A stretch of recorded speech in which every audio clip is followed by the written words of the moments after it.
Hello friend, welcome to it and repeat. আজকে তোমাদের বানিয়ে দেখাবো দুধ পুলির রেসিপি। চলো তাহলে রেসিপিটা শুরু করি। এখানে আমি প্রথমে এক বাটি আতপ চালের গুঁড়ো নিয়ে নিয়েছি, আর এটা সেদ্ধ চালের গুঁড়ো। তা সেদ্ধ চালের গুঁড়োটা না দিলে পিঠাটা কিন্তু বেশ ভালো নরম হয়। তা এখানে গরম জল বসিয়ে দিয়েছি, আর এখানে জলটা ফোটা অবস্থাতেই কিন্তু এই ডোটাকে বানাতে হবে। কিছুটা জল আমি তুলে রেখেছিলাম, লাগলে পরে দেওয়া যাবে, মাপ করে দিইনি। তা এদিকে দেখো অনেকটাই চালের গুঁড়ো, তো তা আমার জলটাও কিন্তু দিতে হয়েছে পরে। ওই যে তুলে রেখেছিলাম, তুলে রাখলেই কিন্তু সুবিধা হয়। দেখো বেশি জল হয়ে গেলে কিন্তু মুশকিল হয়ে যায়। আর এটা কিন্তু একদম গ্যাসের উপরে রেখে এরকম ফোটানো জলেই এইভাবে কিন্তু করতে হবে। একদমই ঠান্ডা জলে গুলতে যাবে না, তাহলে কিন্তু পিঠাটা একদমই খারাপ হয়ে যাবে। তারপরে যে নামিয়ে নিয়ে দেখো এরকম একদম গরম গরম কিন্তু ডোটাকে মাখতে হবে। একদম সুন্দর একটা ডো, সফট একটা ডো বানিয়ে নিতে হবে। আমি হাফ হাফ করে নিয়েছি, যেহেতু অনেকটা হাফ হাফ করে মেখে নিয়ে তারপরে একসাথে করে মেখে এই যে একটা বাটির মধ্যে রেখে ঢাকনা চাপা দিয়ে অবশ্যই রাখতে হবে। যেহেতু এটা চালের গুঁড়ো, ঢাকনা চাপা দিয়ে যদি না রাখো তাহলে কিন্তু সঙ্গে সঙ্গে এটা শক্ত হওয়ার চান্স হয়, আর ওদিকে পিঠেটা কিন্তু তখন ফেটে যায়। এখানে পাটালি গুড়ের একটা টিলা নিয়ে নিলাম, সেটা একটু চাকু দিয়ে আমি কেটে নিলাম। কেটে না নিলেও হতো, ডাইরেক্ট কড়াইতে দিলেও হতো, তবে একটু কেটে নিলে সুবিধা হয়। তাই গোটা একটা গুঁড়ো দিয়ে দিলাম, আর এখানে দুখানা মতো নারকেল কিন্তু আছে, তাই নারকেলটাকেও দিয়ে দিলাম। আমি দু রকমের পিঠে বানিয়েছিলাম আর কি। আসলে এই ভিডিওটা কি বলো তো, অনেক দিন আগেকার ভিডিও। এখন তো অনেকটাই গরম পড়ে গেছে, যখন কনকনে ঠান্ডা পড়েছিল তখন আমি এই পিঠাটা বানিয়েছিলাম। কোনো কারণবশত হয়তো ভিডিওটা দেওয়া হয়নি, তা এখন ফোনটা চেক করে দেখি এই ভিডিওটা আছে, তাই জন্য আজকে এই ভিডিওটা শেয়ার করছি তোমাদের সাথে। ওদিকে পুরটাকে বানিয়ে নিলাম, খুব বেশি পাক দেওয়ার দরকার নেই। একটু বাইন্ডিং করার জন্য না একটু চালের গুঁড়ো বা একটু সুজিও কিন্তু দিতে পারো এই নারকেলটার মধ্যে, তাহলে খুব ভালো হয়। আমিও দিয়েছি, সেটা হয়তো স্কিপ হয়ে গেছে। তা ওদিকে আমি নারকেলটাকে নামিয়ে নিলাম, দুধটা ওদিকে বসিয়ে দিয়েছি জাল করার জন্য। আমি প্রায় 2 লিটারের মতন দুধ আমি ওখানে দিয়েছি। পিঠে যে কটা বানাবো, চলো অল্প অল্প করে যতটুকু পিঠে বানাবো ততটুকু করেই ডো নিয়ে হাতে এইভাবে গোল করে নিয়ে দেখো কতটা সফট হয়েছে। আর অবশ্যই কিন্তু একটু একটু করে ডো নেবে, আর ঢেকে রাখতে হবে কিন্তু।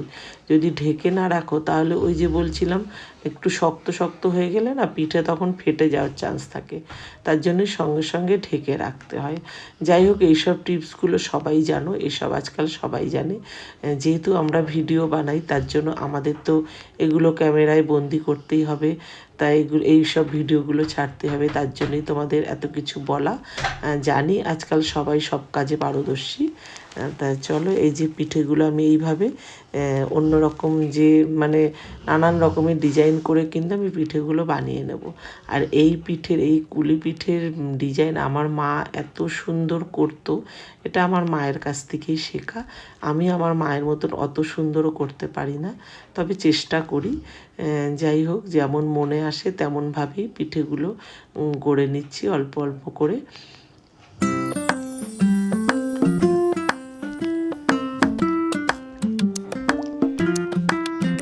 যাই হোক, এবছর তো শীত চলে গেল, হয়তো এবছরে পিঠে বানিয়ে খাবে না, তবে হ্যাঁ, যাদের একটু ইচ্ছে থাকে বা শখ থাকে না, তারা কিন্তু বানিয়ে খেয়েই নেয়। যে মোটামুটি এখন তো হালকা হালকা ঠান্ডা আছে, এখনও খাওয়া যায়।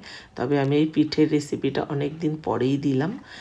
তা এই যে দেখো আমার সবকটা পিঠে কিন্তু গড়া হয়ে গেল। এই যে নানান রকমের ডিজাইন করে করে নিয়েছি। এদিকে দুধটা তো ফুটছিলই, দুধের মধ্যে দিয়ে দিচ্ছি, দেওয়ার সাথে সাথে কিন্তু নাড়া যাবে না, কেননা নরম থাকে তো। আর একটা কথা বারবার বলছি, যখনই এই ডোটা বানাবে একদম ফোটানো জলেই কিন্তু বানাতে হবে, কখনোই কাঁচা জলে করবে না, তাহলে কিন্তু এই যখনই দুধের মধ্যে পিঠে দেবে একদম দুধের মধ্যে পিঠে কিন্তু একদম গলে যাবে। তা এইটা খেয়াল করে কিন্তু বানাতে হবে। তা এই যে যখন দেখবে এরম ফুটবে, যখন পিঠেগুলো সেদ্ধ হয়ে যাবে না তখন অটোমেটিক দেখবে ভাসবে, তখন আর নিচে থাকবে না। এই যে দেখতেই পাচ্ছ পিঠেগুলো ওপরে চলে এসছে, তার মানেই কিন্তু পিঠেগুলো একদম সেদ্ধ হয়ে গেছে। তা আমি তো চিনি দিয়ে পিঠেগুলোকে সেদ্ধ করেছি, ওই যে গুড়টাকে আগে দিইনি। গুড় দিলে না অনেক সময় দুধটা ফেটে যায়, তাতে একদম পিঠেটা নষ্ট হয়ে যায়। তার জন্য চিনি কিছুটা দিয়েছি অল্প মিষ্টি হওয়ার জন্য, চিনি দিয়ে ফুটিয়েছি। তারপরে এই যে নামিয়ে তারপরে আমি গুড়টাকে দিয়ে মিলিয়ে নিয়েছি। পরের দিন সকালে চলে এসেছি। আর এই যে ওপরে কিচেন টাওয়ালটা দিয়ে ঢাকনাটার মধ্যে কেন দিয়েছি বলো তো, ওই যে ভাপ উঠে যে জলটা বাষ্পটা পড়ে না, সেটা পড়লে না পিঠে বলো পায়েস বলো খুব বাজে লাগে। তার জন্য এই একটা কিচেন টাওয়াল দিয়ে ঢাকনার উপরে দিলে খুব ভালো থাকে। এই হলো, দেখো দুধটা কতটা ঘন হয়ে গেছে, আর এবার পিঠেটা কতটা সফট হয়েছে চলো একবার কেটে দেখাই। তা এই হলো, দেখো কতটা সফট হয়েছে। সেদ্ধ চালের গুঁড়োটা অবশ্যই দেবে, তাহলে এরকম সুন্দর হয়। তাহলে আজকের ভিডিওটা এখানেই শেষ করলাম। কেমন লাগলো তোমাদের জানিও। দেখা হবে পরের রেসিপিতে। সবাই ভালো থেকো। আর যদি ভিডিওটা ভালো লাগে সাবস্ক্রাইব করে দিও। ফেসবুক থেকে দেখলে পেজটিকে ফলো করে আমার পাশে থেকো।